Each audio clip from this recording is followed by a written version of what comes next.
My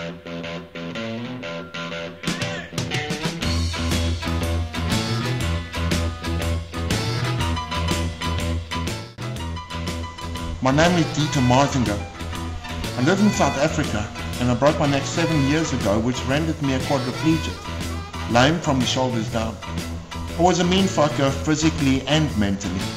I taught special forces hand-to-hand combat. Ask anybody, if it came down to the bone, I was someone that you wanted on your side. When it came to physical ability, I had the experience and I made it look easy.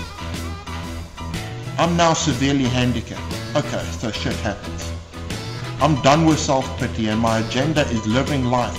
No matter how hard the fight, I won't give up, ever. So what do you do without arms and legs?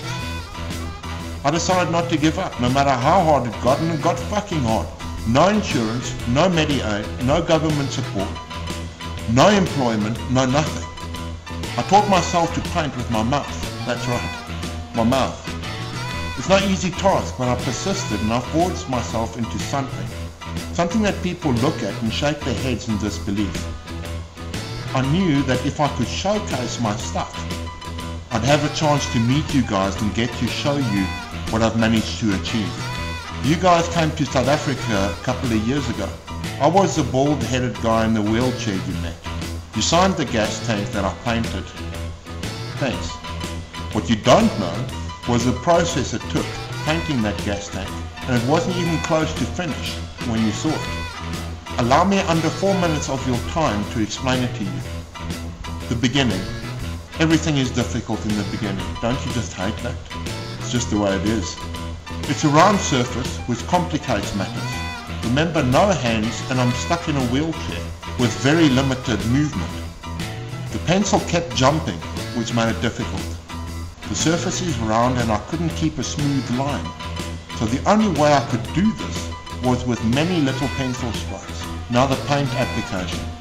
I use normal fine art paint because that's what I know. The metal surface gives me a completely different application to canvas. I realized it's going to demand layer upon layer. At this point, I'm very unsure of my success. Churchill once said, when you find yourself in hell, keep on going. Good advice that I follow often. At this tender, unsure stage, I start painting in front of the crowds at the African Iron Horse Rally. The reason for your visit to my country and my attempt to meet you. That's as far as I get when I get told that you guys will see me and maybe sign the tank. I meet you first, Senior. Some might call you grumpy? Well, I'd have to agree. Good work, you tell me, and I get the feeling you feel uncomfortable with my presence. Hey, I get that often, especially from big guys like you, and I've learned not to take it personally. Group photo. Junior, what's with that face? Another one. Junior, you're not playing with, are you? Now Mike signs the tank, and this is significant because he's not part of the original composition. Paul Junior signs. Cool signature from the creative one. Seriously, Paul, cool signature. That evening, Senior signs it live on stage. A great compliment and honor, which I appreciate. Well, the job is far from done. It's back to the drawing board. I've got 3 signatures and only 2 faces. There's space here for Mikey. This is the second layer. I used a different white and I like the symbolism. Mikey, you different. You like it, you humorous. I reckon you got brains and you the peacemaker. I have to keep going to the center to make sure it makes sense from the primary view. Some more work. Add some hair on Senior and complete his face. Keep it stern and get that nose right, which I suspect has been broken a couple of times. That headbutt forehead also needs to be right. The real work starts. Spit and polish. Forever and a day on drying time and then many layers of clear coat for protection and a mirror finish. Now it's done.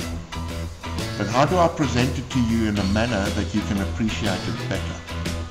I don't believe this video clip does it justice, but it's the next best thing to shipping it over to you. Are you guys interested? My idea with this project is for you guys to build a bike for this tank and then to auction. I don't consider myself a beggar. I'm too proud for that. But I do need help for a better wheelchair, and I need a suitable vehicle for transportation. There's no aid in South Africa, and I'm hoping that this attempt will get it from you guys. No pity intended. Could this be a win-win scenario? Will you guys consider?